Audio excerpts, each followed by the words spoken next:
if I ask you, why are the different types of algae, the classification of algae on the basis of red, green and brown colors, and what is the difference between three? What would you answer? That's what this lecture is all going to be about. So I'm going to take you through the differences between green algae, red algae and brown algae, the core important points as I listed in the NCERT textbook. Do like, subscribe and share my lectures.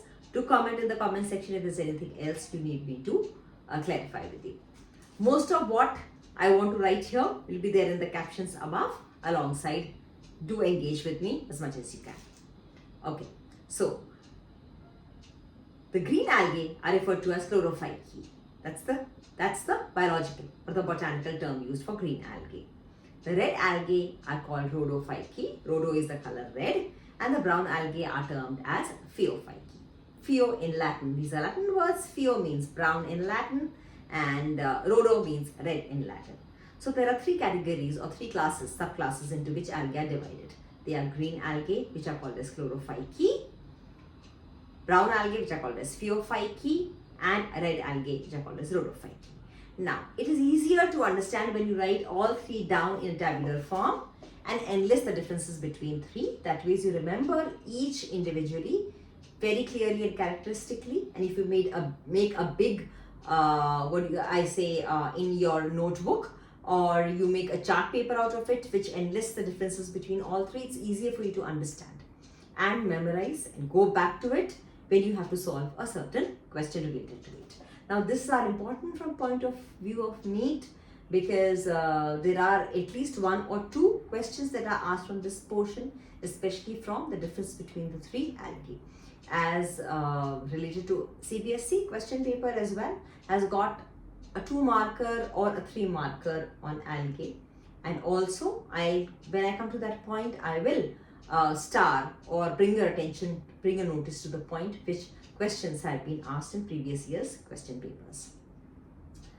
Okay, so let's start with green algae. The green algae are green in color because they are the plant pigments or the photosynthetic pigments that are present in them are quite similar to higher plants, which are usually chlorophyll A and chlorophyll B.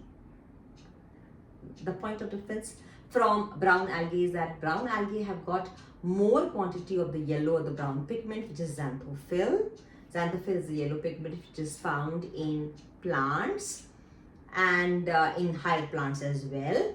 When you separate plant pigments by chromatography, there is a separation of yellow color which shows that xanthophyll is present as a photosynthetic pigment in higher plants as well. And the red algae are red in color because they've got higher quantity of phycoerythrin, or the word erythrin is quite similar to erythropoiesis or erythrocytes. Erythrocytes are RBCs. So erythro word is also related to red pigment or red color. Remember that. That is how you relate, and you create mnemonics which make it easier for you to remember and memorize certain words. So phycoerythrin is the pigment which is found in rhodophyceae or red algae, which gives the red color. Now, chlorophyceae are again, some forms may be unicellular, but mostly they are multicellular forms. They grow in various habitats like all other algae. Now, the major difference between three, they've got a cell wall, and the cell wall is made up of mostly cellulose. It also has a little amount of pectose in it. Along with that, the green algae, remember the few examples of green algae. The examples are Chlamydomonas, Spirogyra, Volvox, Ulothrix are some common examples of green algae. Now, they have got chlorophyll is present within specific chloroplast, and the chloroplasts may be ribbon shaped like in Spirogyra. The chloroplast may be spiral shaped. So the chloroplast has got different shapes.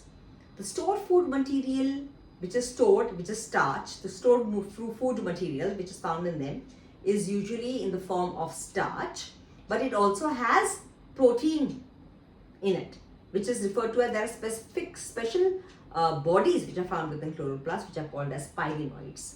And the pyrenoids are where food material starch is stored.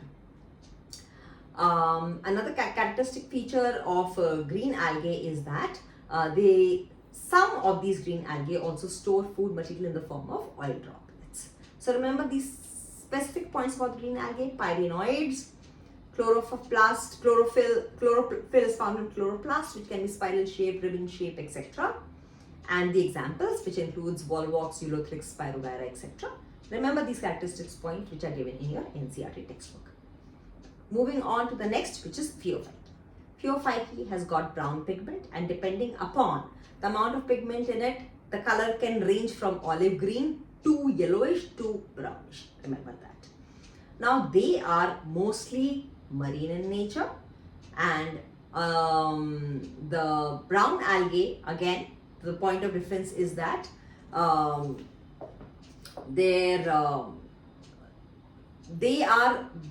the sizing is very varied, and they can range from smaller forms to extremely big or large forms, which are known as kelps, which can go up to 100 meters in length and height. So that's the characteristic feature of brown algae. Another feature is that in brown algae, the storage food material is in the form of mannitol, laminarin, etc. Remember a few examples. The examples are sargassum is a characteristic example of brown algae. Also, sargassum, and your NCERT textbook enlists the different examples as it's got Ectocarpus, Dictyota, Fucus laminaria, because the stored food material is also mannitol and laminarin. The stored food material is found in the form of mannitol and laminarin. Another characteristic feature of these algae is that the body is called as holdfast. Not the body, the roots actually. It's not true roots, but they are called as holdfast. And holdfast has got a stipe, which is a little stalk at the top. And on top of it, it's got this photosynthetic structure, which is called as frond. So remember these three words: holdfast, stipe, and frond are three parts which behave as roots, analogous to the root, stem, and leaf of higher plants. Let's come to the reproduction part. If vegetative reproduction takes place, it is by fragmentation, breaks into fragments. Asexual reproduction can be isogamous, it can be anisogamous, as well as it can be oogamous. But a characteristic feature of brown algae is that when the asexual reproduction takes place by means of zoospores, and the zoospores are biflagellate.